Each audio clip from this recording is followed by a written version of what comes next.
Isa pong masigla at magandang buhay po sa inyo pong lahat. Masigla pa po ba kayo? Balita ko pong mga Tagalobo daw po ay lalong gumaganda ang buhay. Amen po ba? Palakpakan naman po natin yung bawat isa po.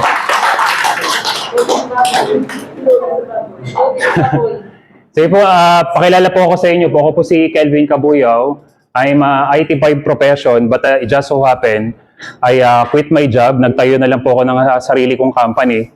At ako po isang life coach.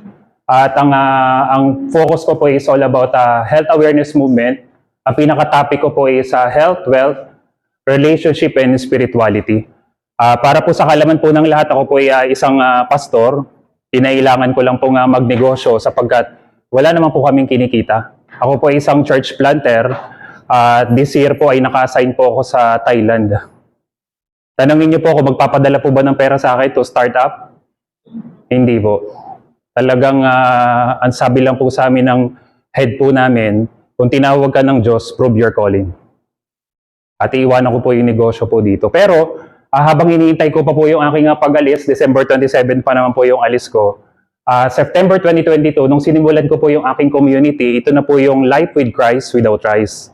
Siguro marami na po kayo nakikita sa Facebook, yung mga Life Without Rice, yung mga low carbs, keto. Pero lumabas po ako sa kanilang community. I started my own community. Ang kagandahan po kasi nito, nakita ko po, we're not on the same page. Marami po kasing gumagawa ng low carbs na ikipinahamak po nila. Lagi niyo po tatandaan, hindi po kayo pwede basta-bastang gumaya ng diet kasi pwede po ninyong ikapahamak. Tama po ba? Yung gaya-gaya lang. At nung nag-low carbs, ang bilis ng ibinagsak ng kanilang ng timbang po nila, talagang lubog ang mata. Tapos sasabihin po nila, ay mahalagay ako, magaling nga, pero mukha ka namang bangkay. Sobrang payat na po ninyo. Pero po ito, ang aking pong community po ito po ay hindi ko lang na-update.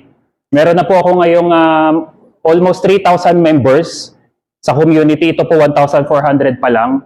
At yung followers ko po ngayon sa Facebook, ito po ay nung January lang, 337. Pero kapag ni-research niyo po siya sa Facebook, meron na po ako ngayong 6,000 followers. Kukunti pa lamang po yung followers ko, pero may mga ilan po akong mga videos na nagte-trending po, nagto 200,000 views, 100,000 views, at doon na po nagsimula na makatulong po. Kung kagandahan po nito, naniniwala po ako that there is no such thing as free pagdating sa healthcare. Tama po ba? Bawat galaw mo patungkol sa kalusugan, talagang may bayad. Tama po ba? Pero ako po, 2008, nagbebenta na po ako ng food supplement. I am highly trained by different doctors. Company speaker po ako from different companies. At ako po yung pang-frontliner po nila to sell their products. Mga food supplement po yun. Forever Living, Amway, Usana, DXN, Gano, DLC, more on Hawaiian products. Pero, ito pong kagandahan po nito, ay tumutulong po ako sa ating mga kababayan ng libre walang bayad. At karamihan po ng pumupunta sa aking community, ito po yung mga inayawan na ng doktor. Yung po bang end stage na, yung mga severe na, pero believe it or not, after po ng programa ko ng 90 to 120 days, magaling na po sila. Palakpakan naman po natin si Lord. Pero po ito, maniwala po kayo sa hindi, medyo nanganganib po ang aking buhay sapagkat marami po ako negosyong naapektuhan. Kasi po, kung ang basihan lang po natin, gagaling lang ang tao by taking food supplement, papaano naman po yung walang pambili? Ibig sabihin, wala ka ng chance gumaling. Papaano talaga yung walang-wala talaga? Papaano po yun? Pero po, ang kagandahan po niyan ay hindi naman po lahat ng pumasok sa programa ko po ay talagang nakaka-recover. May ilan po kasi talaga napapasok lang po sa akin kapag nagpa-radiation therapy na, nagpa-chemo na, nagpa-opera na. Alam niyo po yung halos 2 dekadang lahat ng espesyalista ay nilapitan na. Parang ako po yung,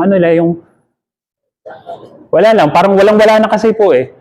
Kaya po, once na ginawa po nila yung program po nila, sabi ko po naman sa kanila, ba't di pa natin ilaban? Naniniwala po ako hanggat may hininga, may pag-asa. Hello po.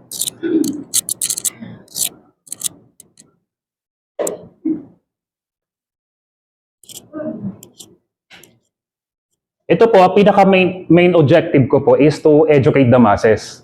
Pero po, medyo maninibago po kayo. Lahat po ng ginagawa ko ay do the opposite. Lahat po ng, for example po si Dr. Willie Ong, ang sabi niya kapag may kidney problem ka na, pag may health issues ka na, kailangan kainin mo lamang na red meat is gaposporo. Tama po ba? Kasi ang explanation niya, mapapagod daw yung kidney. Tama po? Pero nung nakinig ko po yun sa kanya, for the longest time, for more than a decade, naobserbahan ko po lahat ng sumunod. Kumakain na ng isda, gulay, at kumakain ng karne, konting-konti lang. Naprolong ang buhay, pero hindi naman sila talagang tuluyang gumaling. Lahat po tayo mamamatay, pero hindi po tayo lahat namatay because of old age. Namatay po tayo because of blockage. Agree po ba kayo doon? Hindi namatay because of old age, namatay because of blockage. Ito po yung isa sa pinakamalaki ko pong na-invite po ako. Ito po yung sa Legazpi. Narito po puro doctor din po dito at puro nurse. Ito po yung pangalan ng company ko po. At nagdi-discuss po ako. Ito naman po yung dito pong 2023, naimbitahan naman po ako ng mga vice mayor ng buong Quezon. Isa po ako sa mga invite po nila na mag-discuss. Alam niyo po ba ang sabi nila? Pastor, paano yun? Ibig sabihin ba kapag ginawa na namin yung itinuturo mo, hindi na mamamatay ang tao. Hindi na daw po mamamatay. At ang sabi ko po sa kanila, ang isa sa lang papatay po sa inyo mga vice mayor ay because of mental health. Mental health na po ang papatay po sa inyo. Kasi kahit ano pong kainin po ninyo, kapag po yung mental health po ninyo ay hindi po maayos, mabilis po na manghihina po talaga yung tao. And how to reverse all kinds of sickness and diseases. Medyo ano lang po to pasensya na po kayo, medyo extreme lang po ito, pero magto 2 years ko na po siyang ginagawa. May karanasan na po ako mahigit 1 dekada. Lahat po ng meal plan, swear to God, cross my heart, mali po na gamitin ng Diyos, pero mahigit 1 dekada na po akong nag-testing ng iba't ibang meal plan at hindi po ito naging matagumpay. Ano lang po yung mga inaalagaan ko pong pasyente po before kasama ko po yung mga doktor, mga nurses sa aming medical field. Cancer patient, kami na yung naguhugas nung may mga breast cancer. Tapos ano lang kinakain niya? Sinabawang isda na may gulay. Araw-araw na ginawa ng Diyos, sinabawang isda na may gulay. Basta may food supplement po siya. At ang food supplement po niya, 5 to 10,000. Ang mahalaga, hindi lang siya kakain ng red meat. Nandiyan pa po ba kayo? Pero, nung pong sa biyaya po ng Panginoon, dahil hindi naman po ako eksperto, hindi naman po ako doktor, I just do the opposite. Ang sinusunod po kasi ng mga nutritionist dietitian, kumain ka ng prutas, gulay, whole grains, kumain ka ng white meat, at konting-konting red meat lang or no red meat at all. Tama po ba? Or no red meat at all. Pero, nung ginawa ko po ito pong topic ko po na to, dito na po nagsimula ang community ko. Pag napasok niyo po ang community ko, hindi naman po yun no read no write ang mga tao po doon. May ilan po kong mga member na mga doktor na nagpapaguide po sa akin. May mga nurses din po na from abroad pa na nagpapaguide din po sa akin sapagkat labas po ito sa kanilang pinag-aralan. Ito po, pakita ko po sa inyo. Ang sabi ko po sa kanila, sabi ni Hippocrates, let food be thy medicine and medicine be thy food. The problem is, kung yung pong pagkain po natin ang magiging medicine po, wala na po tayong pag-asa. Sa sobrang daming masasarap na pagkain, may pag-asa pa po ba? Wala na. Pero, nung naunawaan ko kung ano yung specific food lang talaga na pagkain ng tao, dito ko na napatunayan yung sinabi ni Hippocrates na yung mismong pagkain natin, yun po yung magiging medisina po natin. Napatunayan ko na po yun. Yan. Pasensya na po. Ito na tayo, kaya gusto ko hanggang online lang ako eh. Ito po yung biggest scam na nalathala po sa buong mundo. Ayan. Kaya po marami po talagang galit po sa akin. Pero dahil taga-Canada po yung connected ni ma'am, sabi ko, sige ma'am, basta sabi niyo po yan ha.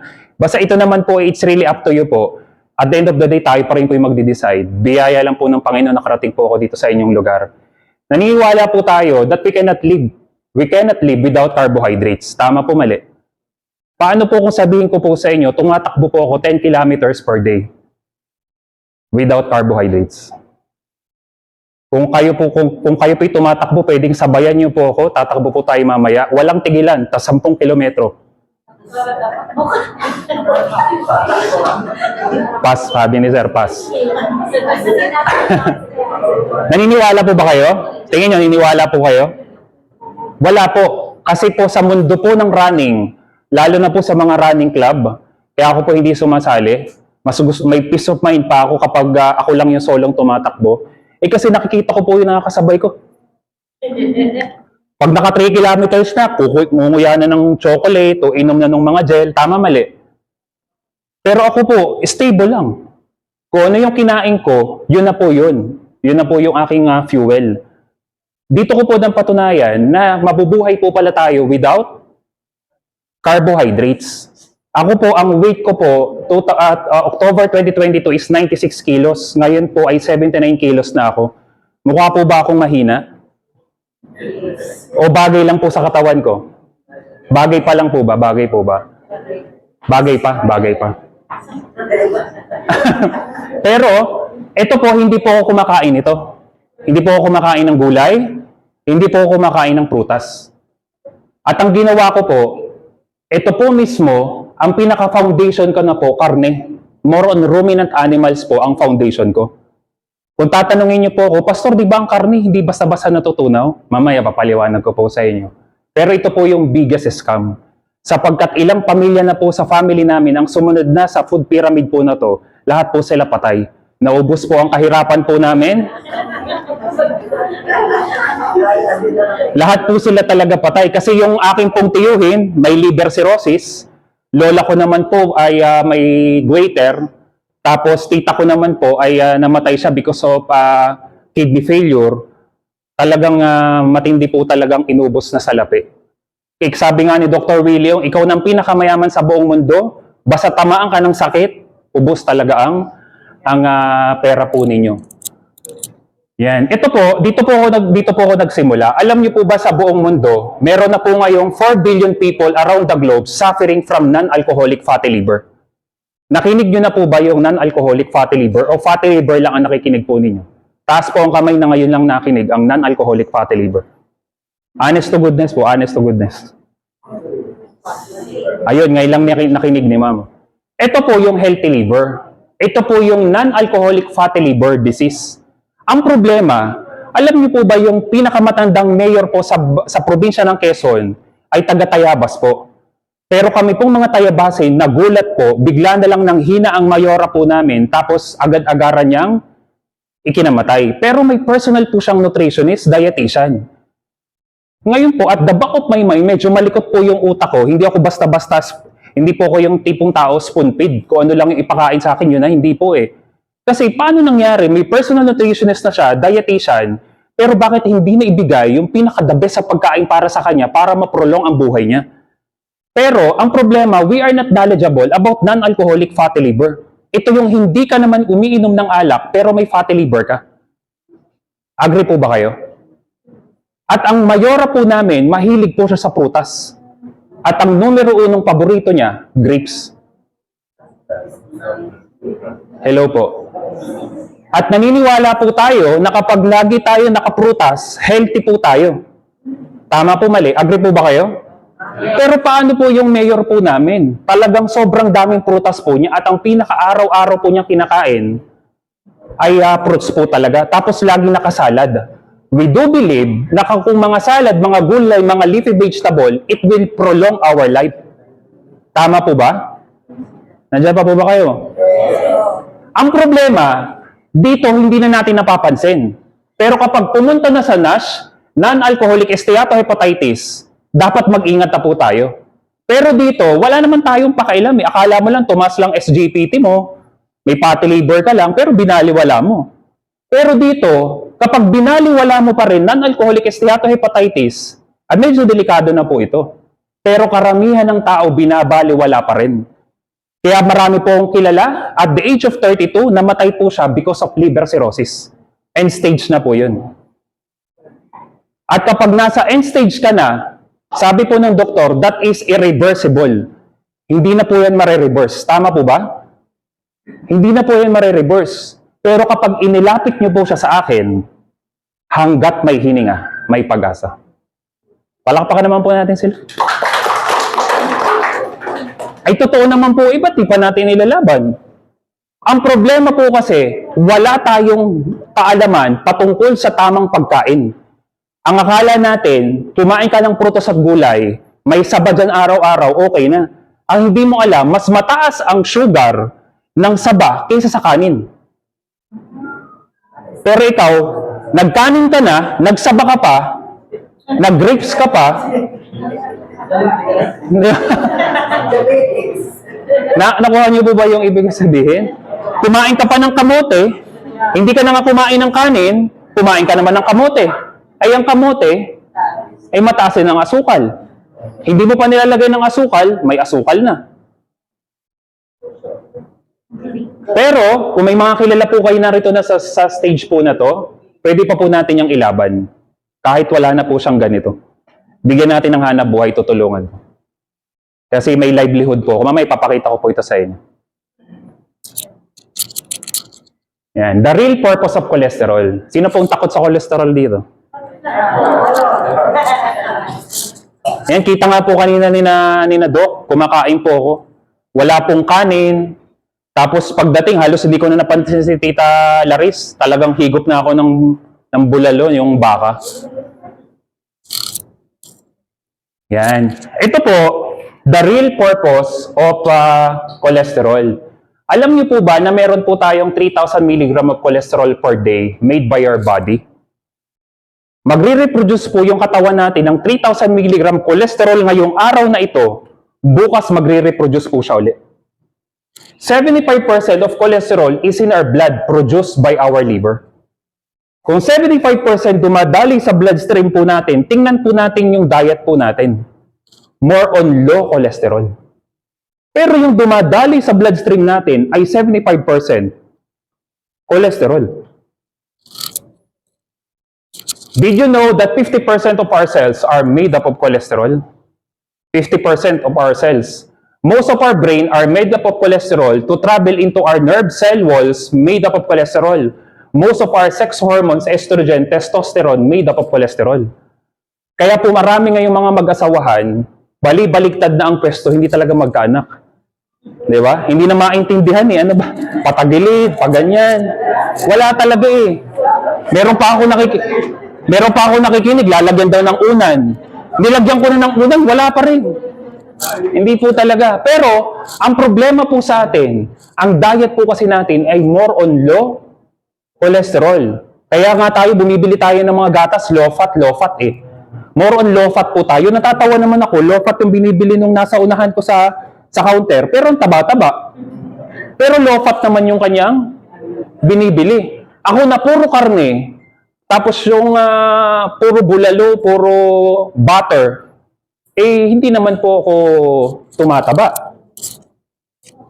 Ang ginagawa pa po ng cholesterol, it protects our central nervous system, brain and spinal cord. Feeds our immune system.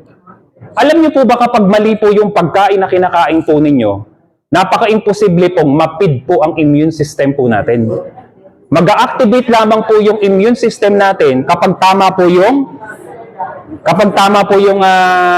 kinakain po ninyo. Then fight infections, inflammation, toxins from bacteria. Ito po yung pinakamabigat, yung inflammation. Alam niyo po ba na kapag nagtanggal po kayo ng kanin, mga processed food, numero unong processed food na kailangan tanggalin po ninyo, pandesal, tinapay.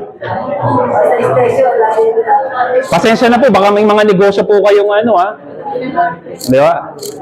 Ito po, ma-address po agad siya.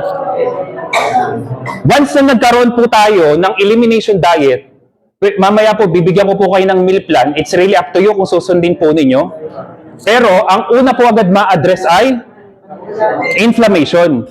Once na na-address na po yung inflammation, mabilis na po yan na mag-activate po yung immune system po natin.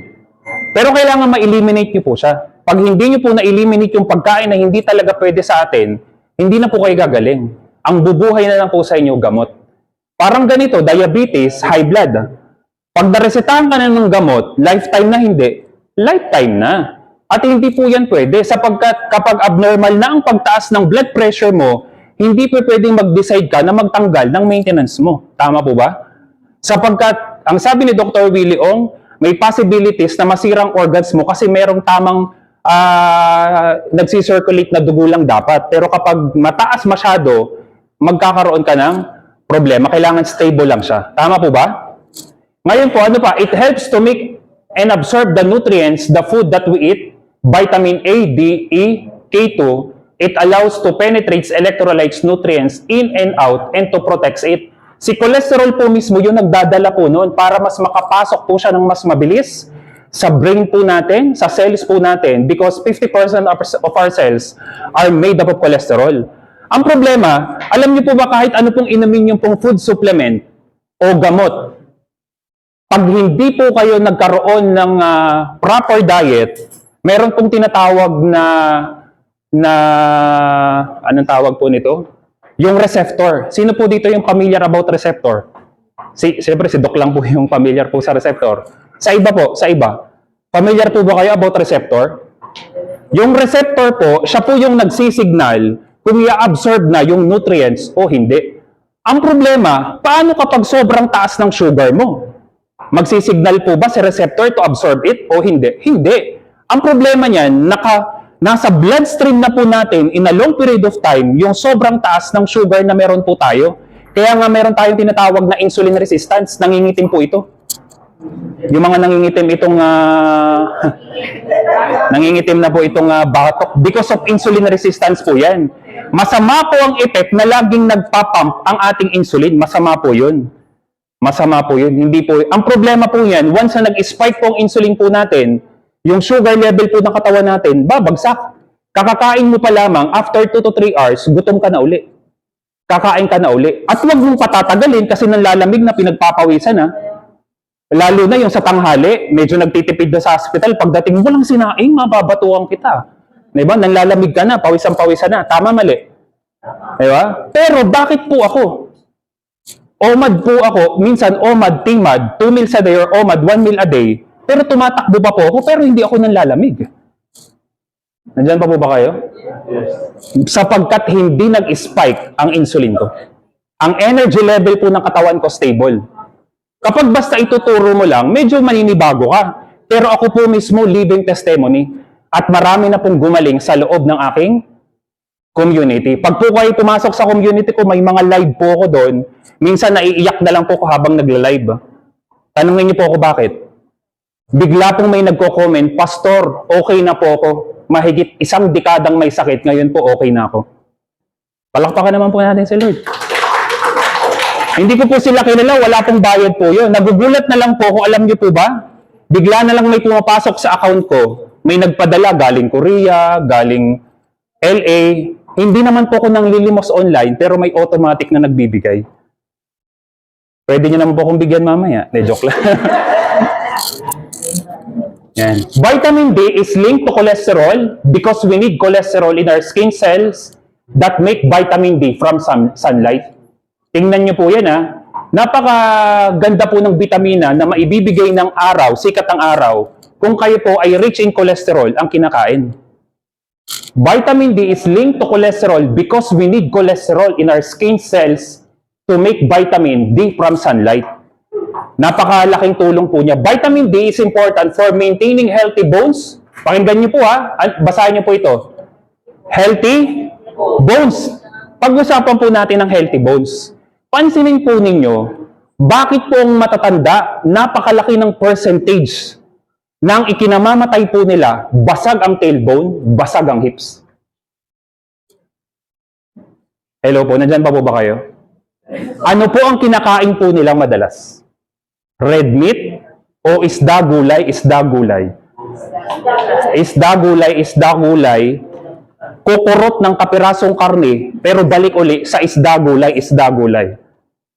Pero nung nadulas, basag ang tailbone, basag ang hips. Tingnan niyo pong mabuti. Vitamin D is important for maintaining healthy bones and teeth, and the human body produces it when the skin has exposure to the sun.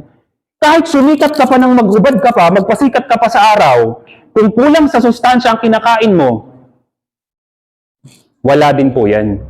Kaya nga po kapag po hindi balance yung kinakain mo, kapag hindi pagkain talaga nakadesenyo para sa'yo, lahat ng vitamins at gamot mo, iihi mo lang yan. Iihi mo lang siya. Nasasayang lang po siya. Kaya po sa loob ng community namin, meron po akong natulungan na mataas ang CREA. After 3 months, 90 days program, nag-normal na po ang CREA niya. Dinumog na po ang community ko sapagkat nilabas ko yung laboratory after several months lang. Nag-normal na po yung CREA niya. May standard po kasi tayong tinatawag na kapag mataas na ang CREA, for dialysis agad ang advice ng doktor. Pero po ako, hindi po ako nag-a-advise agad ng dialysis. Ang sinasuggest ko po agad, titingnan po muna yung eGFR. Familiar po ba kayo sa eGFR? Ayun, filtration rate. Titingnan po na natin, kapag kasi may lumusot na protein sa ihi, kailangan nyo na po talaga magpa-dialysis. Pero hanggat wala pang lumulusot, okay pa, kaya pang ilaban. Kasi maliit lang po yung tawag po nito, malaki po yung particles ng protein. Tama po ba doon? Baka nalilito ako. Malaki po kasi yung particles ng protein, tama ba? Pag lumusot po yun doon sa filtration rate, ibig sabihin, may problem na po yung kidney po ninyo. So pwede nyo naman pong i-google kung ano po yung normal range ng eGFR before dialysis. Kahit 700 pa ang CREA po niyan. Sa akin po, walang, ilaban na po natin kasi wala namang karamihan na lumalapit po sa akin ay walang pera. Yan. Vitamin K2, it contributes to skin health and bone metabolism, promotes proper brain function, and prevent heart-related disease. The best source of vitamin K2 is animal products.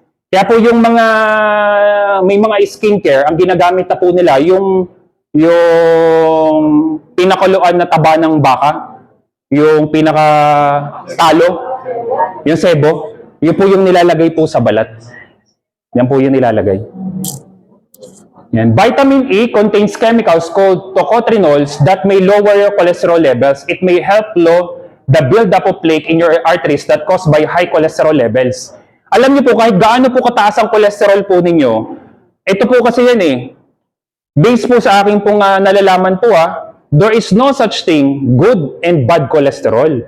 Wala pong bad cholesterol. Pero, naka-base po tayo sa LDL. Kapag sobrang taas ang LDL, maliit lang po kasi yung particles po ng LDL. Kapag mataas po yun, bad na. Pwede pong maging bad si LDL kung mali ang diet mo. Ulitin ko po kung mali po ang diet ninyo at mataas si LDL, masama po ito para sa iyo. Pero kung mataas po si LDL, pero naka-animal-based diet ka, hindi po ito masama. Yun po yung base po sa experience ko for almost 2 years doing carnivore way of eating. Karne lang po talagang kinakain ko. Kinakain ko po ay kalahating kilo hanggang isang kilong karne araw-araw. Kinakain ko pong itlog, 6 hanggang 12 itlog araw-araw. Ha? Karne po, baka. Tapos hindi po ako kumakain ng baboy at saka manok. Ang manok po at saka baboy, side dish lang po siya. Pero hanggat maaari, hindi ko po siya nire-recommend. Halimbawa, nag-start po kayo ng program ko, 90 to 120 days program, hanggat maaari, konting-konti lang manok o baboy. Focus ka lang sa ruminant animals. Yung kumakain ng damo.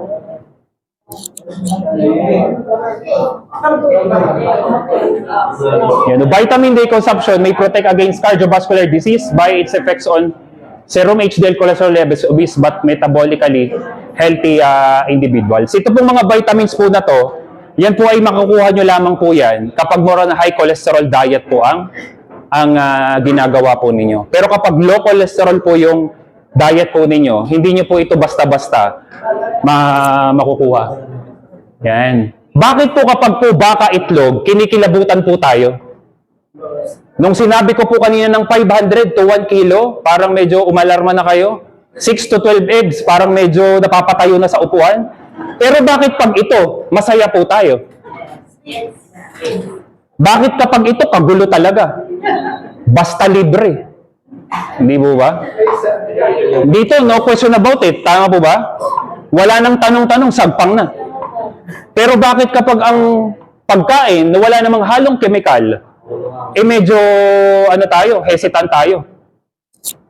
Dahil po, eating the standard American diet will give you the standard American disease. Kaya kung ano yung pagkain meron sa ibang bansa, sakit na rin po natin.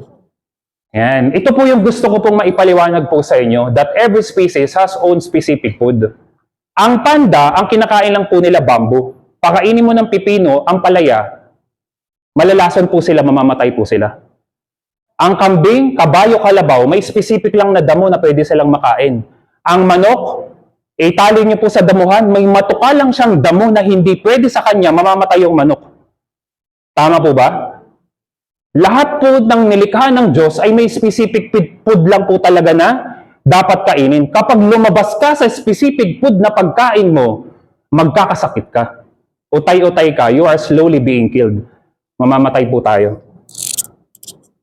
Ito po yung kagandahan. Sino po dito yung familiar po sa mitochondrial? Ito, ang main reason bakit po nagkasakit ang mga tao because of mitochondrial dysfunction. This is the main reason. Ito po yung cell po natin. Ito po yung mitochondria. Si mitochondria, meron pang mitochondrial DNA. Ang bawat cell, binubuo ng mahigit kumulang 2,000 mitochondria. Bawat cell po yan, ha? Kung tayo po ay trillions of cells, imagine nyo po, more than 2,000 mitochondria per cell. Sobrang dami po ba? Sobrang dami. Ang problema, hindi po ito basta-basta mag-activate kapag mali ang pagkain mo. Paano nyo po ipapaliwanag sa akin na ang mga meron po ako natulungan na may asthma, rhinitis, ay ang asthma rhinitis, wala nang gamot. Hello po. Tama po ba? Nabubuhay na po sila, yung maliit po na ganito, yung pinapump. At hindi na po sila mabubuhay nang wala pong ganon. Pero after po ng 90 to 120 days program ko, wala na po silang gamot ngayon. Palakpak naman po dyan. Kahit pabago-bago yung panahon, wala po na. Hindi na umaatake. Ano po yung numero unong natulungan ko po agad sa kanya? Inflammation. Pero once na bumalik ka, agaya po ng asawa ni Ma'am Laris, once na bumalik ka uli sa diet mo, nasa nakasanayan mong pagkain, bilang ka lang ng 2 to 3 months, babalik uli yung sakit mo. Because of inflammation. May natututunan po ba? Ito naman, hindi naman natin to alam eh. Basta alam natin, kapag may sakit, inom ng gamot. Tama, mali. Kaya nga po, ano pong nangyayari? Lutong-luto na po tayo sa gamot. Ang kailangan, ma-active po ito. Pag hindi ito na-active, napakalabo mo talagang gumaling. Yan. Ito na po yan. We are designed to eat meat, not plants. Dito na po maraming bashers. Oh. At nabuhay, at tuwang-tuwa po ako sa bashers kasi dumadami yung aking followers because of bashers. Kasi po, tumatagal yung kay Meta, yung ang dami nagko-comment, minumuro ka, baliw ka, pastor ka pa naman. Sabi sa Book of Genesis, gulay daw nga kayo. Di ba? Ay, yun naman, nasa inyo naman po yun. Basta ako po, tinuturo ko po, we are not designed to eat meat. We are designed to eat meat, not plants. Papaliwanag ko po sa inyo, ha. Kapag po kasi kumain tayo ng malunggay, kumain tayo ng mga lettuce, mais, kapag tayo ay dumumi, mais pa rin, malunggay pa rin. Kailangan pa po ba nating bagdebatehan yun? May debate pa po bang magaganap doon? We don't have necessary enzyme para tunawin po siya. Kumain ka ng kangkong, itatain mo ay kangkong pa rin. We don't have necessary enzyme para tunawin po siya. Ito po yung malupit na na-experience ko rin. Kapag mahilig ka sa halaman, Malakas ka sa kanin, malakas ka sa tinapay, malakas ka sa donut, pizza, lahat ng processed food, malakas ka, ang utot mo, napakabaho. Ang problema, kapag po pala yung pagkain mo ay hindi pala nakadesenyo na para sa'yo, na de-decompose po pala siya. Kaya yung dami mong kinain, sobrang halos mapuno mo na yung trono mo, hindi ka ba nagtataka? Reject by our body. Hindi po kasi siya na-absorb. Because of decomposition. Nabubulok lang siya sa loob, kaya sobrang baho. Pero paano naman, Pastor, yung karne? Sinasabi mo, we are designed to eat meat. Ako po, dudumi po ako 2 to 3 days. Pero kinakain ko kalahating kilo hanggang 1 kilong karne, pero idudumi ko, konti lang. Tapos walang amoy ang utot. Ano pong ibig sabihin? Absorb by our body. Palakpakan naman po natin. Ay, ang sabi daw, mabubulok daw siya. Diba? Kaya daw hindi maano. Pero nung ako po ay nag-transition from yung basura na pagkain to meat-based diet, nag-severe LBM po ako, severe diarrhea. Talagang grabe po, balik-balik po ako sa CR. Kasi kailangan pong mapalitan po yung aking gut bacteria. Yan. Ito na po yung food pyramid po namin. Yan. Ang pinaka-foundation po, hindi na carbohydrates. Ang foundation na po namin ay ruminant animals. Ito po yung mga kumakain ng damo. Pero po ito, side dish lang po ito. Side dish lang siya. Yan, side dish lamang po ito. Pero ang pinaka-foundation ng diet po namin ay ruminant animals. Ang nanay ko po, ang kinakain po ng nanay ko po sa UK, lamb. Medyo may kamahalan lang po doon. Lamb yung kinakain po niya doon sa UK. Kaso sobrang maanggo. Maanggo po yung pero ito po yung pinaka-pagkain po niya. Di syempre, tayo po, more on baka. Pastor, di ba, kung umiinom din yan, may mga antibiotic din yan, kumakain din ng feeds. Ang kagandahan po dito sa baka, sa mga to, hindi po sila mabubuhay na walang damo. Kahit po sila ay turukan ng antibiotic, painumin mo ng mga feeds, kumakain pa rin sila ng damo. Compare po dito. Talagang ito talaga, literal talagang mabubuhay talaga sa pampataba. It's either na lamang yung inalaga mo yung kulay itim, ang tawag doon. Yung native. Ayun. Okay pa po yun kung native. Ang problema naman po sa isda, pinaka-safe na isda yung may kaliskis kasi contaminated ng dagat. Kaya kapag may health issues ka, more on side dish lang talaga to. Or bigyan mo yung pagkakataon ng sarili mo na more on ruminant animals ka lang, 90 to 120 days. Malinaw po ba? Then ito po yan, organs, ang atay po ng baka, ito po yung pantapat ko sa mga multivitamins po ninyo. Kumakain po ako nito 300 grams to 500 grams atay ng baka. Isasabay ko po siya sa sabaw ng bulalo. Kahit po mataas ang lagnat, kahit sabog na ang sipon at ubo, ihigop lang ako ng sabaw ng bulalo, atay ng baka, at karne, kahit medyo wala ng panlasa, kakainin ko lang po yun. Bilang ka lang ng mga ilang araw, hindi na abuti ng 1 linggo, magaling na po kayo. Kasi punong-puno po siya ng sustansya. Pakita ko po sa inyo.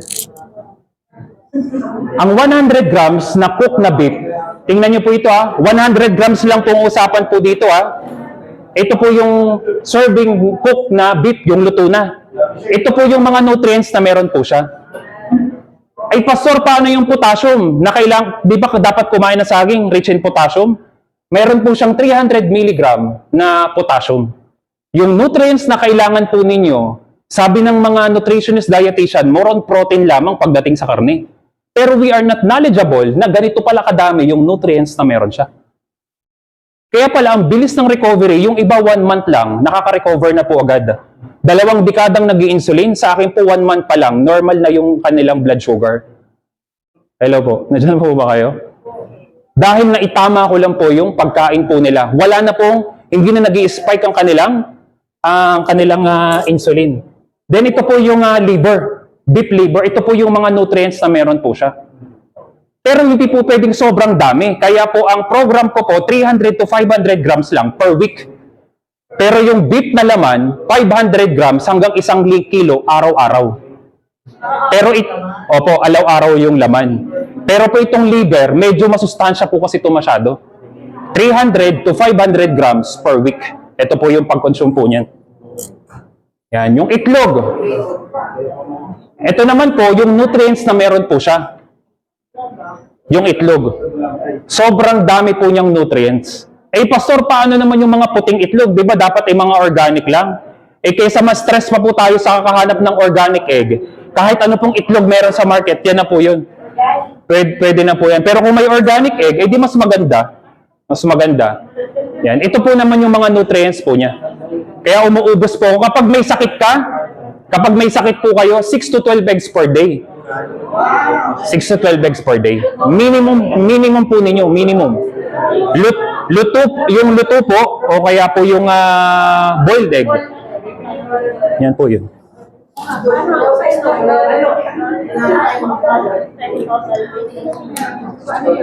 Yan, ito naman po, isda naman po yan.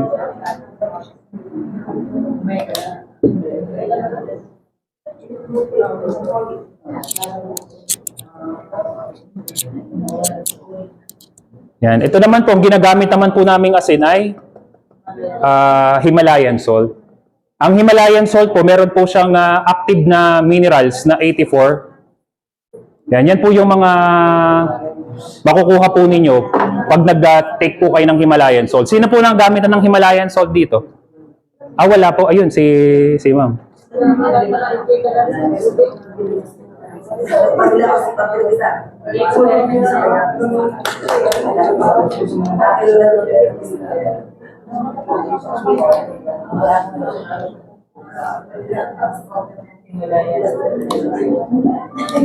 Ma'am Laris, pwedeng sampulan mo sila? Okay lang po. Okay, lahat. Ayan, yan lang po. Shake lang. Lagi konti lang po. Ganito po. Napakita ko po sa inyo. Ganito nyo po, tapos kamay nyo, tapos pahid.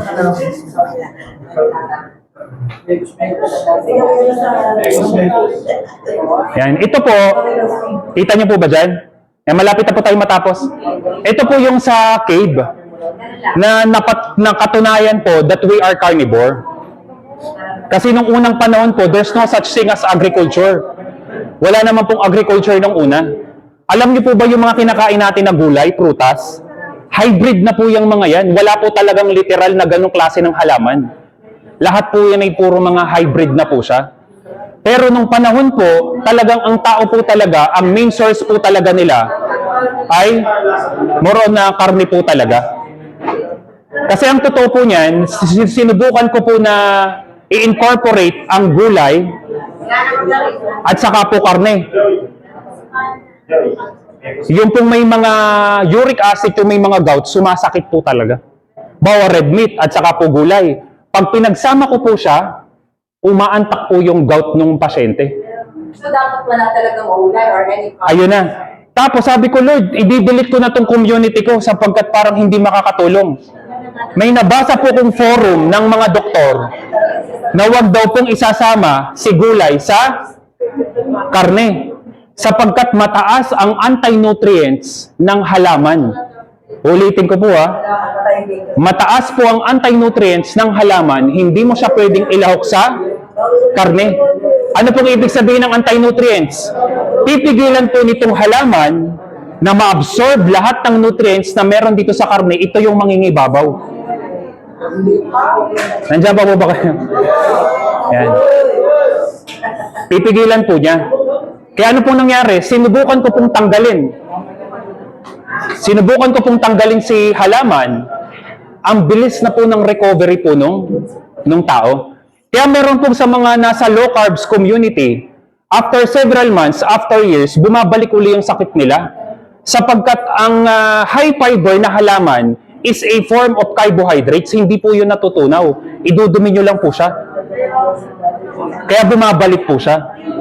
Kaya po nung tinanggal ko po siya, ang bilis na po ng recovery. Kasi ganito po yan, papaliwanag ko po sa inyo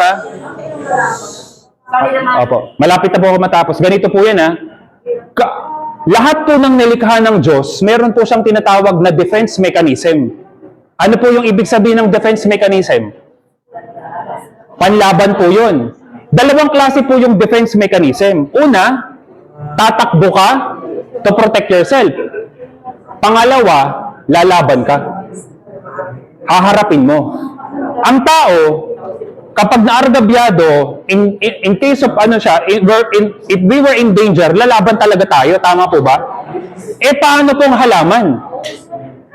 Pastor, kung lahat po ay merong defense mechanism, paano ang halaman? Ito po ang defense mechanism ng halaman. Gusto niyo pong malaman? Ang defense mechanism po ng halaman, kung ito si halaman, na-rooted siya, nakakapit po siya sa lupa, at kinain po ninyo siya. Once nakainin niyo po siya, magre-release po siya ng natural poison. That's their defense mechanism. Papatayin mo ko? Magsama tayo. Ang weird ano. But that's the reality. Kaya po may mga hayop na kapag alam nilang malalason sila, kinakagat nila yung sarili nila. O kaya hihimurin nila. Nakuha niyo po ba yung ibig ko sabihin? Because that's their defense mechanism. Kaya ano pong nangyayari? Dahil ang tao ay merong tinatawag na rainbow diet, kung ano yung nasa hapagkainan at kung ano yung nakuha sa gubat, basta edible, kakainin. Ang problema, hindi po natin naintindihan na meron pala talagang specific na pagkain na dapat lang talaga para sa atin. Pag hindi mo nakain yun, magkakasakit po tayo. Whether you like it or not, believe it or not, that's the reality. Pero hindi nyo po ito basta-basta mapapanood at makikinig sa discussion. Mapalad na lang po kayo niloob ng Diyos na makarating po sa inyo dito. Yan. Ito po, pwede nyo po siyang i-search sa Facebook, sa Google. Maasai tribe, Maasai people mostly eat meat. Upon further investigation, they have no cardiovascular, diabetes, or high BP. They are lean, flexible, mobile, and agile right up to old age.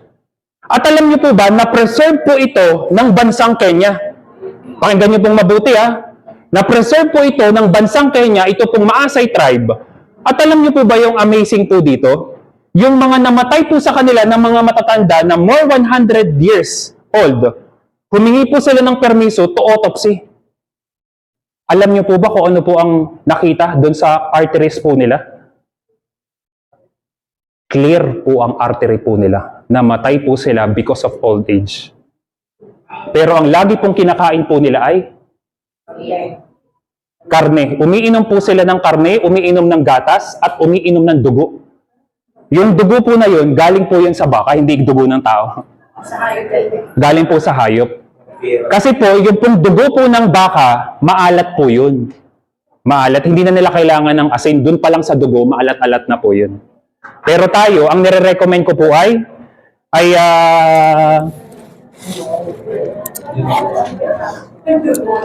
yan. Ang nire-recommend ko po ay Himalayan salt. Yan. Ito po yung Himalayan salt. Yan. Tapos, what do the Maasai believe about health? They do not believe in Western medicine and therefore go to local healers first. Many times, these healers give them herbs that end up doing much more harm than good. The herbs that a lot of times causes liver and kidney disease and dysfunction. So, yung iba po kasing nasa tribo po nila, lumabas na po sa tribe nila para mag-aral, para pumunta po sa, alam niyo po, yun yung kagaya po natin, nasa society na po natin, pero po nagkasakit po sila. Pero nung sila po ay nagpatingin sa mga, dahil di po sila niwala sa mga Western medicine, more on herbs po yung ginagamit, mas lalo pong lumala ang kanilang sitwasyon. Pero kaya po ang ginawa po nila, yung mga nasa syudad na, bumalik na lamang sa kanilang kahit wala ng mga relo, kotse, magarang sasakyan, basta wala naman sakit. Kaysa yung nandun ka nga sa syudad, namamasyal ka nga, holding hands ka kasama ng boyfriend mo, asawa mo, pero may sakit ka naman, balikan po yung iba sa kanilang tribo, hindi man marangya ang buhay, ang mahalaga, alam nyo na po yun. Fit and healthy naman po tayo. Pero kapag na-research nyo po ang Maasai tribe, meron pong mga bata po dyang namamatay because of wrong tradition. Pero ang alam ko po ay pinagbawal na sa bansang Kenya sapagkat yung pong mga tinggil ng mga babae ginugupit. Yung mga tinggil, yung mga tinggil po ng babae, ginugupit po yun. Tradition po nila yun. Tradition po nila yun. Yung maasay. Kaya po yung iba, dahil ginupit na po yung ano nila, walang preno yan. Dahil ginupit na po yung ano nila, eh yung iba po ay namamatay po sila sa matindi po ng mental health. Dahil sa wrong tradition, yun yung nagiging mitsa ng pagkamatay nila. Yung ano po naapektuhan yung utak nila. Yan. The question is, how can we maintain it? You have to ask yourself first, how long can you make it? Is it beneficial for me and my family? Yan. There's a lot of question, marami pong katanungan. Once na ginawa niyo po ito pong way of eating ko po, way of eating namin ni Ma'am Laris, at magbabalik loob na daw yung asawa, all of us will be benefited. We will save more money, enjoy life to the fullest. Palakpak naman po tayo dyan. Yan po yan. Yan. Pwede po kayong magtanong. Yan. Ito po yung benefit of fasting. Once na bago po kayo sa program, hindi ko po ini-encourage na mag-fasting po lahat. Focus po muna tayo sa nourishing our body. Kapag na-nourish na po yung body po ninyo, papasok na tayo sa fasting. Ako, buhay ako sa OMAD. Ikaw hindi ka pwedeng mabuhay sa OMAD kasi hindi pa na-nourish yung body mo. So, maganda pong benefits ang fasting, pero hindi po ito magiging beneficial sa'yo kapag hindi na-nourish yung body mo. Nourishment muna bago po yung fasting. Yan, ito po yung method po na yan. Pero ituturo ko po yan kapag po magpapacoach na po kayo sa akin. Pero wala naman pong bayad po yan. Libre naman po yan. Ito po yung method po ng fasting. 8 a.m., 16:8 po yan. Ako po, naka 22 hours fasting, 2 hours window time. Yan. Once a week po ganun. Minsan, 24 hours fasting. Tapos active pa, tumatakbo pa. Eh, sabi ko nga kay Sir, yung asawa po ni Ma'am Laris, sabi mo pwedeng tumakbo dito mamaya, mga alas 5. Doon daw, magbalik-balik daw ako doon. Yan, mamaya tatakbo po ako. Tapos, mamimili lang po kayo. Basta kapag nag-start na po kayo ng fasting po ninyo, kailangan ay aware po ako doon para ma-monitor ko po yung program po ninyo. Pwede naman po kayong kumain ng halaman after 1 month. After 1 month po, no plans at all na. Magsisimula pa lang yung 90 days to 120 days program kapag wala ka ng halaman. Pero hanggat may halaman ka, hindi ka papapasok sa program. Yun lang po yun. So, dapat start namin ng 90 days to 120. Walang plan? Walang plans po yun. Walang plans. Pero once na naka-recover ka na, halimbawa naka-recover ka na, pwede ka namang tumikim. Halimbawa talagang baliw na ka na, gusto mo matikman yung biko, yung puto, yung pandesal. Tikim ka lang, pero hindi na siya yung buhay mo. Naiintindihan niyo po ba? Ang mahalaga, alam mo na kung ano yung i-eliminate mo at alam mo na kung ano yung pagkain lang talaga na kakainin mo. Malinaw po ba? Yan. Life is a matter of death or life. Yan. Tayo lang po yung pipili. Sabi po sa Isaiah 38 verse 16, Lord, your discipline is good, for it leads to life and health. You restore my health and allow me to live.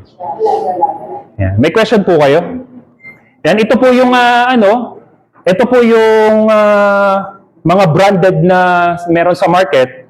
Ito po yung familiar na kayo siguro dito. Yung pinakabago, yung Extreme. Ito naman po, familiar na kayo dito. Ito naman po yung sinasayawan ni Luningning. Yan. Pero ito po, yung pinakalitas ni Picaset, ito na po siya. Yan. Ang problem po kasi dito, pag sinabing liniment, these are typically formulated from chemicals. Ang problema po dito, meron siyang camphor and methyl salicylate na nakaban na sa US FDA since 1980. Pero sa Pilipinas, malaya nakakapasok. Lagi niyo po tatandaan, the largest organ of our body is our skin. Most people, nagiging maingat lamang sa mga kinakain, pero hindi nagiging maingat sa mga pinapahid. Ang problema, ito po kasi mainit, pero siya po ay may camphor and methyl salicylate na very harmful sa atin. Yung long period of time po ninyo na paggamit po nito, ay pwede po siyang makasama sa ating kidney and liver natin in a long period of time. Ito naman po, ito. Opo, butas. Butas po siya kasi chemical-based po siya. Ito po, formulated from chemicals, itong styro. Pero meron po itong solvent. Solvent is a chemical used to dissolve other chemical. Kaya din po niyang tunawin. Ito hindi pa. Yan, ito naman po, yung product ko po, yan, hindi po yan mabubutas. Sino po dito yung mga may high blood? 160 pataas, 140 pataas. Kapag sobrang taas ng blood pressure po ninyo, ito po yung gagawin ninyo. Paglaukin nyo po yung tatlo. Meron po kasi kaming naging pasyente po sa Apalit, Bulacan, Pampanga. Apalit, Bulacan pala, kalapit ng Kalumpit, Bulacan. Sa loob po mismo ng health center, meron pong kumakapal ang batok, tapos pulang-pula ng muka, kahit uminom na ng gamot, hindi bumababa yung BP. Ang problema, sabi ng head nurse, dali na yan sa yung head nurse, saka po yung doktor, dali na siya sa hospital, hindi na yan pwede dito sa health center. Tama po ba? Ang problema, sumisinyas po yung pasyente. Ano po ibig sabihin? Walang pera. Ako po ay dahil laman na ng lansangan, lagi po ako nasa field, alam ko na po yun, alam ko na ang gagawin ko. Meron po kaming product na pang-ultimatum. Hindi mo iinumin, pero po, magiginhawahan po kayo. Ang number 1 na gagawin nyo po ito. Opo, ihilamos nyo po siya, tapos ipepress nyo po ito, papipikitin nyo lang po yung tao, tapos pepress nyo po ito. Kasi connected po ito sa brain natin. Tapos, ito pong dalawang daliri, ilalagay nyo po dito. Bawal po dito, mamassage nyo po siya. Tapos, ito po, ito pong tatlong daliri, ilalagay nyo po dito. Yung hintuturo po, ipepress nyo po siya. Bilang po kayo ng 10 seconds bitaw, 10 seconds bitaw, para mag-circulate ang bagong dugo. Tapos ito naman po, ipepress po ninyo. Para bumuka yung maliliit na ugat. Tapos 6 seconds inhale. Paulit-ulit po siya. Paulit-ulit. Tapos ipapaamoy nyo po. Aayusin na po nito yung air passage po natin para po ma-relax yung brain po natin. Tapos ilagay nyo lang po sa bunbunan. Tapos kuha pa po kayo ng natitira. Ilagay nyo po siya sa bunbunan po. Tapos gaganutan po ninyo. Hindi nakakakal po. Hindi naman. Tapos imamassage nyo po. Ganito po yung massage. Imamassage nyo po siya. Alam nyo po ba, sa biyaya po ng Panginoon, wala pa pong 15 minuto, nagsasalita na po yung pasyente. Kasi umuurong na po yung dila po niya. Ang kagandahan po nito, first aid po yung ginawa ko. Pag nilagay niyo po ito sa mukha, medyo mainit na may konting lamig. Pero ang purpose ko po nito, kaya po nilagyan ko po ito mukha po, kasi hindi lang po dito napapatidan ng litid, pati po dito, sumisirit po yung dugo pag sobrang taas talaga. Pangatlo, lumalabas po sa ilong. Tatay ko po 2 times dito lumabas sa ilong. Pero kapag nilagyan niyo po ito yung mukha, marerelax po siya, medyo luluha lang po ng kauntian. Tapos lahat po nung itinuro ko na yung gagawin niyo po yun ng paulit-ulit hanggat hindi nakaka-recover. Pwede niyo na po siyang dalhin sa hospital habang nasa ambulansya. Pero may mga cases po kami, on the way pa lang, normal na po yung nakakapagsalita na po siya. Palakpak naman po tayo dyan. Ang purpose ko po nito, bakit, Pastor, akala ko ba ayaw mo ng herbal? Ang purpose ko po nito, to eliminate, safe po ang paracetamol, Biogesic, BioFlow. Pero yung long period of time po ng paggamit nyo po nito, magiging toxic na po siya. Agree po kayo, hindi? Pwede po kayo magkaroon ng problem sa liver po ninyo, sa kidney po ninyo. Pero po ito, ang gagawin nyo lang, ilagay nyo lang siya sa hot water, i-steam nyo po siya, walang limit hanggat nahihirapang huminga, nalulula, di makatulog, makapit ang ubo, sipon, mataas ang lagnat, ipalalanghap nyo lang po siya. Hindi nyo na po kailangang inuman ang gamot ang sipon, ubo, lagnat, kasi meron na po kayong bulalo, may karne na po kayo, at least may eliminate nyo na po yung pag-inom. Ang baby ko po, kapag po siya ay may lagnat, ang pinaglalako ko po itong oil at saka po itong turmeric. Yan ang pinaglalako ko kapag nilalagnat po siya. Every 15 minutes po, nilalagay ko po sa kanyang noo, batok, kilikili, singit, dibdib, likod, buong katawan. Tapos, syempre, okay na po siya, nag-normal na yung blood pressure, yung kanya pong temperature niya. Pero kinaumagahan po, wala nang lagnat. Pero pagpasok ng pangalawang gabi, nilalagnat po siya uli. So, lagay po siya uli. Ang observation po hanggang pangatlong araw. Kapag nilalagnat pa rin po siya, doon pa lang po talaga dapat papainumin ng gamot. Ang problema, unang araw pa lang, pinapainom agad natin ng gamot. Sa halip na lumaban yung immune system natin, hindi na siya talaga makalaban. Kaya po, sa biyaya po ng Panginoon, wala pa pong 3 araw, hindi na po tumuloy yung lagnat ng anak ko. Ay sa atin po, yung iba, baby pa lang, luto na sa gamot eh. Tama po ba? Kaya, ito po, ang presyo po nito, kapag kina Tita Laris na, 125. Pag bibili po kayo ng isa. Yan. Pero kapag po kayo ay bumili po dito, halimbawa, 3 po ang binili po ninyo, may discount po kayo, 100 pesos lang isa. Kapag 3 po ang binili po ninyo. Pero kapag isa, may discount po kayo 5 piso, 120. Ito naman po yung asin na recommended ko po, yung Himalayan salt, 100 piso po yung isa. Sir, paano po gagamitin ang Himalayan? Himalayan salt. Ako po, pag tumatakbo po ako sa 1 litro, ay kalahating kutsara.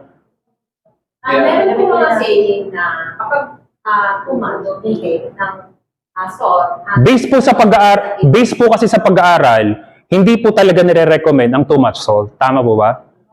The problem is, kapag high carbs ka, meron po tinatawag na water retention. Tumataba tayo, hindi because of fats, but because of water. Meron tinatawag na water retention and salt retention.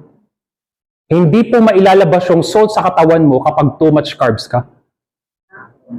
Pero kapag po wala kang carbs, magagamit po siya as fuel. Kasi minsan, nakala natin gutom tayo, pero lack of electrolytes lang pala tayo. so a day po yun? A day po yun, opo. Isang kutsara. Kalahating kutsara po sa 1 litro. Nakukonsume ko po ay 2 hanggang 3 litro sa isang araw. Ako po yung na yun.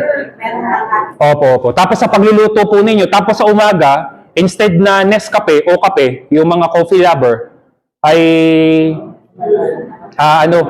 Himalayan salt sa hot water. 1 pinch sa isang baso na hot water. Yun na po yung inumin niyo. Ano po ang coffee? Coffee po, pwede mo lagyan siya ng salt. Ang problema kasi sa kape ay sa halip na magamit mo yung salt, inaalis niya agad. Pero hindi siya masama since galing siya sa plant. Mataas din ang anti-nutrients niya. Yung coffee. Pero nagkape ako kanina.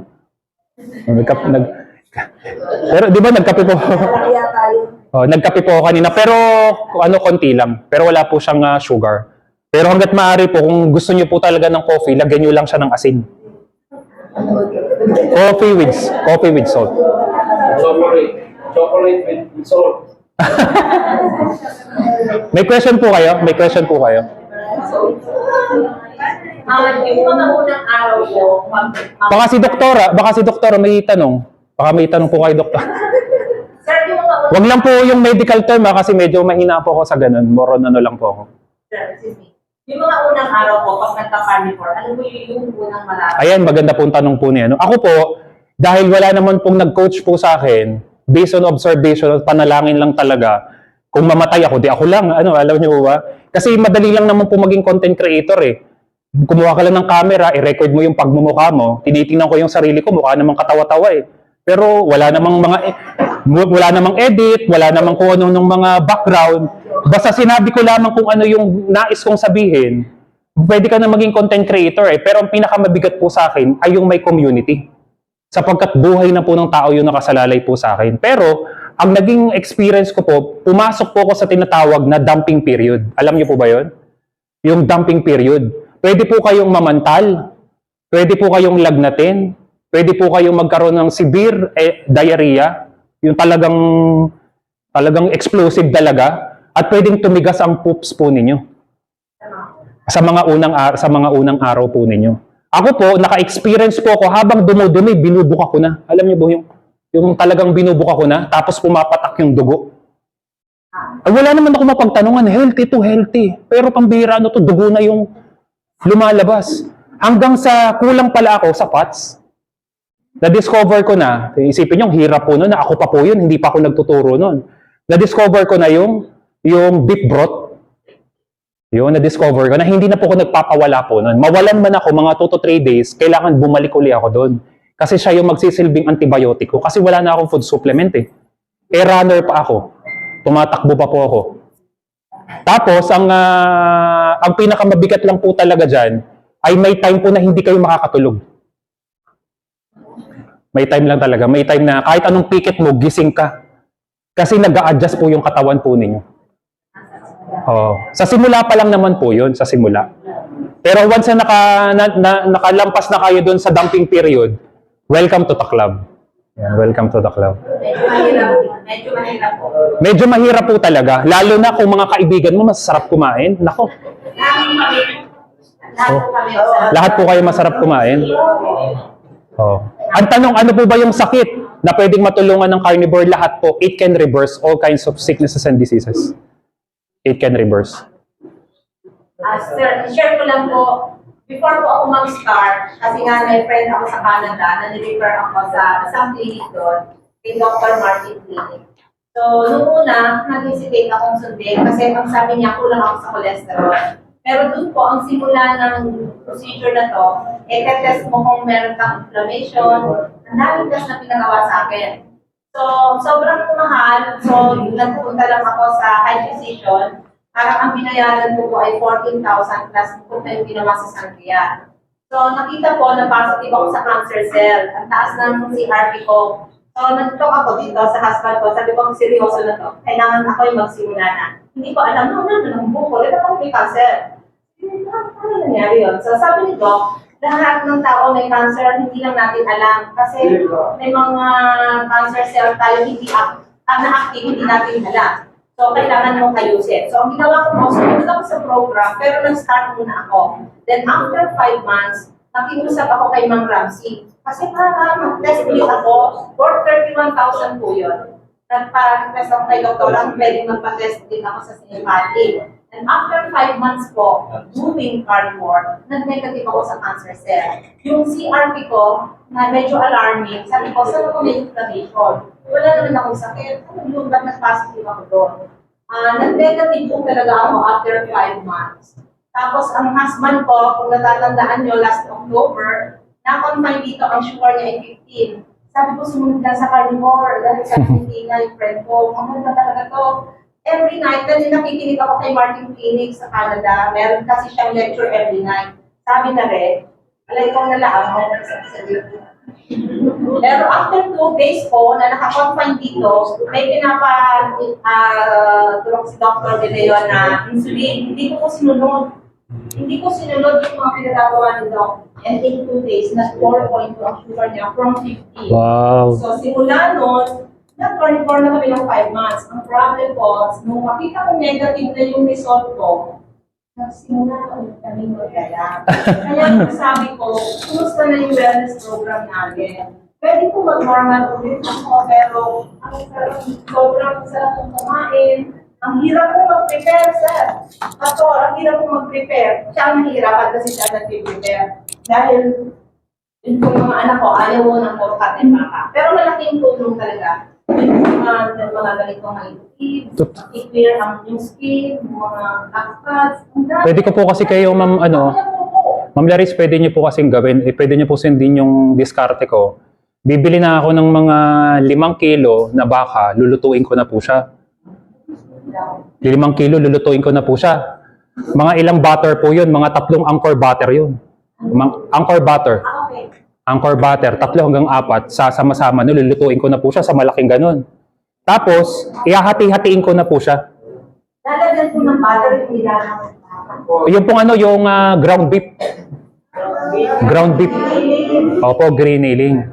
Tapos, once na naluto ko na po siya, yung pong makukuhang katas ko nun, pang-prito ko na yun. Yung makukuhang katas ko doon. Tapos, yung mismong luto na, hahati-hatiin ko na po siya. Hati-hatiin ko na siya. Halimbawa, 500 grams per day, ay di nakabukod na po yun. Tapos, ilalagay ko na siya sa freezer. Eh, laki naman po ng freezer namin. Tapos, ang kagandahan po nun, tuwing luluto, initing ko lang. O di hindi na ako saglit lang po iniiniting ko lang. Hindi na ako na-stress. Kasi yung problema po nun, nakaka-stress. Tapos po yung sabaw-sabaw. Sa isang 2 bone marrow po na yan, kapag napakulo ko na siya, ibubukod-bukod ko na rin siya. Sa plastic, yung pong ipaplastic ko na siya, tapos kapag malamig na siya, ipaplastic ko na, freezer, kapag lulutuin ko na siya, initing ko lang. Ganun lang po yun. Tapos para mas tumagal yung buhay nung buto-buto, yung bone marrow, kapag malamig na siya, nilalagay ko lang sa rep, tapos ipapakuluan ko lang siya ulit. Pagkapakulo, malamig, nalagay ko ulit sa rep. Eh di hindi ako bili ng bili hanggang sa lumiliit na yung buto kakapapakulo. Oo. Matipid po ngayon. Kahit butong-buto na, sasamahan ko naman siya ng ibang buto. Hanggang sa lumiit na, tapon ko na kasi parang naaawa na ako sa buto eh. Lumiit na. Ganun lang po yung diskarte ko. Kasi sa mga bulaluhan, ganun naman ang ginagawa po nila eh. Talagang dahil pakulo lang po ng pakulo po yun. Malasa na po yun. Tapos sasamahan ko po ng balat ng baka, tuwalya ng baka, paa ng manok, minsan nilalagay ko. Yung balat ng baka Kinakain ko po. Kaso lang yung lumalako. Lumalapot po siya. Kailangan lang makonsume ko na siya agad. Kung ano lang yung makukonsume ko, yun lang yung i-prepare ko.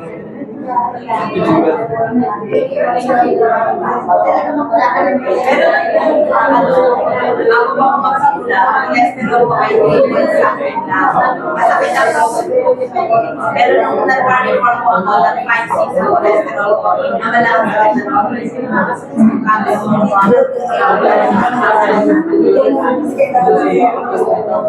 May question po kayo?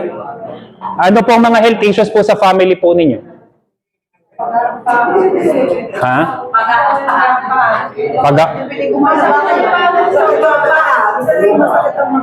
Kapag po halimbawa kumain po ng red meat, sasakit po talaga yon. Pero pwede niyo po siyang sabayin ng gamot mga 1 to 2 weeks para makain lang niya hanggang sa mawala na yung sakit.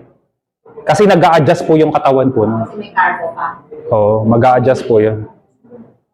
May combination. So yung sabaw ng bata, kanya yung bulalo, hindi na iinumin or ano po? Yun na po yun. Sa umaga. Sa umaga, bulalo agad. Sa halip na kami. Pero ako po ay tanghali lang ako nagsisimulang kumain. Sa umaga ay warm water lang ako to salt. Wala akong breakfast. Dahil na matagal na po kayo, pero sa Pero sa mga nag-uumpisa, kailangan may breakfast ka. egg lang. Pwede egg lang, pwede egg. Basa na ulit. Pag gusto nyo pong mag-avail nito, meron po kami dito, 100 pesos lang. Pag gusto nyo lang po. Pag gusto nyo naman po nitong moringa, yan, lapit lang po kayo kaya. Meron din po kami. Paano po kami yung tatlo? Bali, ano po?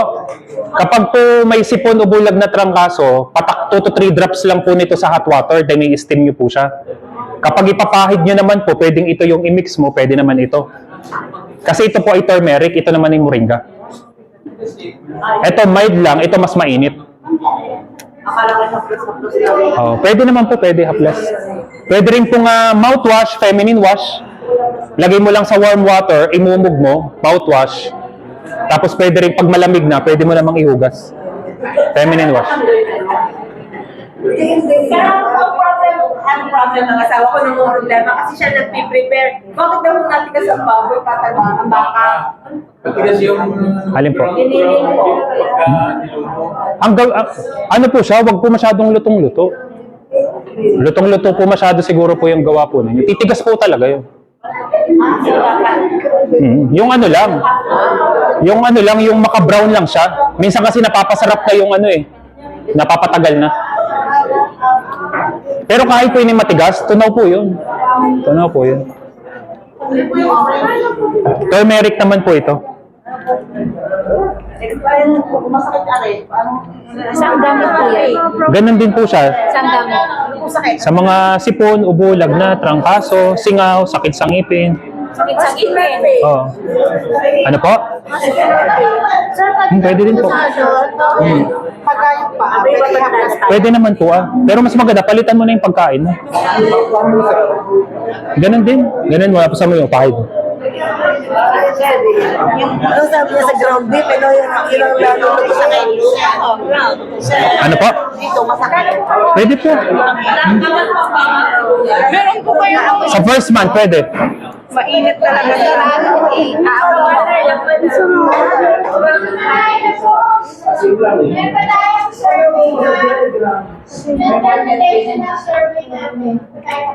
Ano daw po ito? 125 ang isa. Pag isa lang, pwede yung 120. Pangkaplas. Opo. 100 na lang po isa. 300. Gumagamit na po ako dyan. Talaga. Ginagamit ko na yung Wala ka po. Ay, pagkain. Wait, ano lang po. Pwede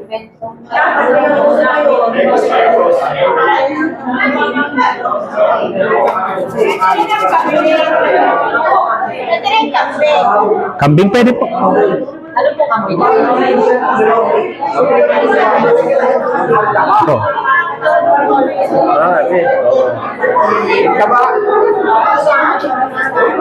Baligtad pa lang ng aking doktor. Grabe, ano? Sarap yung berde, ano? Eh, masarap din yan.